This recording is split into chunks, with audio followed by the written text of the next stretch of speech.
It's not a highlight reel. I failed. I failed as a leader. My business was a mess because we stopped driving standards. This isn't about blaming anyone. This is about taking ownership. In this video, I'll show you what went wrong and how we went about fixing it.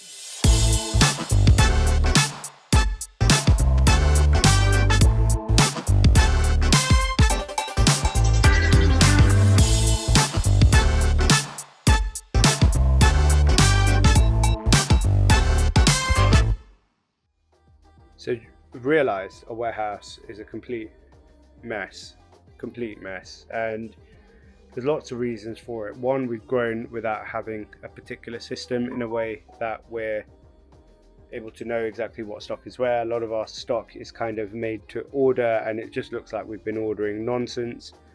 I've been looking at what we have on the shelves and there's just products that are taking up warehouse shelf space but are just probably haven't moved in about 2 years. I'll just give you an example here. So we actually used to manufacture all of this stuff, but we've actually just gone to buying it in from China ourselves because it's just not worth doing it here. The customers for it had basically disappeared due to importing.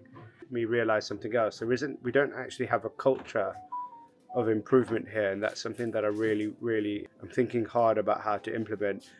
Change doesn't happen from the bottom, change happens from the top. You're going to have leadership coming down to lead the change and reassure the organization. And I see this as a failure of leadership on my behalf. So I think, from my perspective as a business owner, I'm disappointed in myself because we don't have the culture of self-improvement. So after having my little meltdown upstairs, I asked the guys to come and have a look at the situation with me.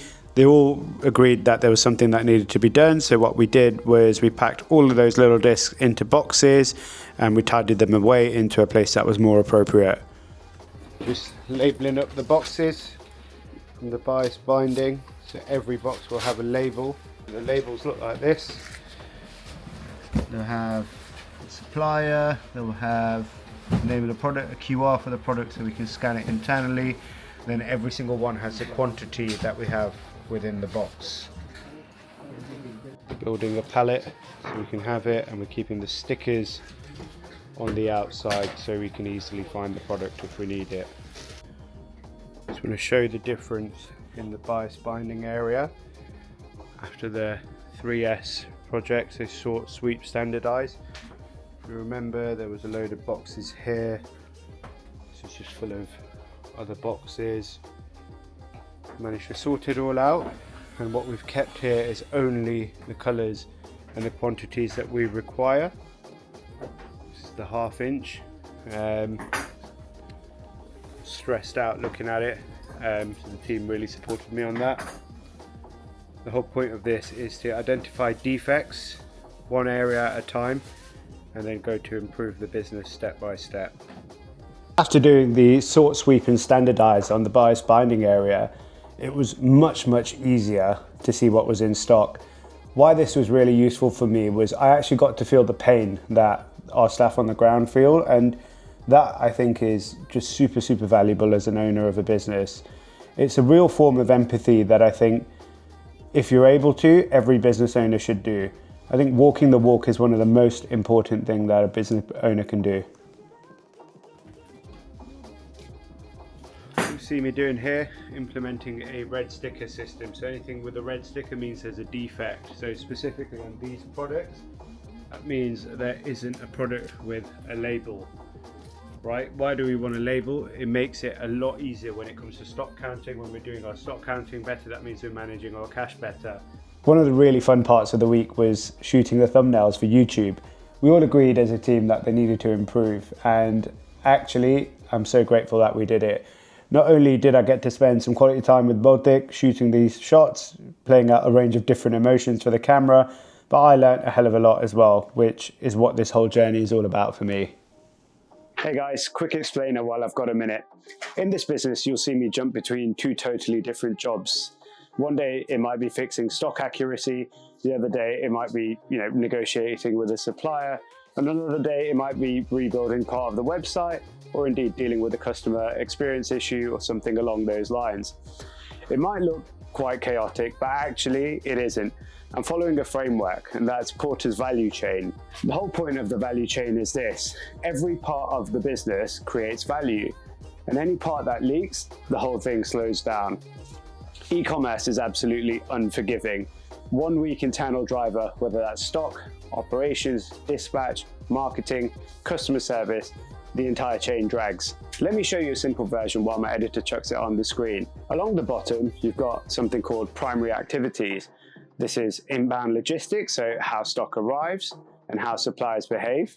You've got operations, so this includes picking, packing, stock control. You've got outbound logistics, which is how fast we can ship. You've also got marketing and sales. And of course, finally, you've got customer service. Above that, you've got support activities, the systems we build, the technology we invest in, our processes, our people, and our supplier relationships. The foundations that either make everything run really smoothly or make everything turn very, very painful. Here's the important bit. As the MD, I'm not tied to one box. My job is to zoom into whichever internal driver is becoming a priority at that moment in time. If operations are a bottleneck, I'm in the warehouse. If marketing efficiency is slipping, I'm in the data. If a supplier is causing us an issue, I'm straight into negotiations. The priority tells me where to go. But more importantly, every one of those moves ties back to a bigger plan. We're building a business that's stronger, faster, and more profitable, and even more scalable. So every time I shift focus, it's not a reaction. It's part of me pushing a long-term strategic plan forward, step by step. So when you see me switching gears in these videos, that's why. The value chain shows me where the business is leaking value, and fixing the highest priority driver is what keeps the whole machine moving. All right, back to it. Okay, where do we start? The beginning. Where? So working with Virtually and having her skills in both project management and front-end development is really, really useful.